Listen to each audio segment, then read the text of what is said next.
The tools we will be using include a black marker, caulk gun with the BlueDuct sealant, a drill with a 5/16" drive and an adjustable clutch, a circular saw or sawzall with a coarse blade, 5/16" screws, safety glasses, and utility knife.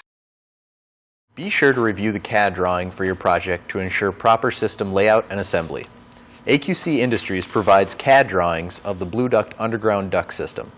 The CAD drawings are interpreted from the engineer's drawing as a recommendation of the materials needed to complete our system.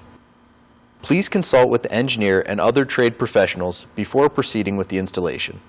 Also, please verify that any needed elevation changes are properly documented on the drawing. AQC Industries requires all installing contractors to be properly trained.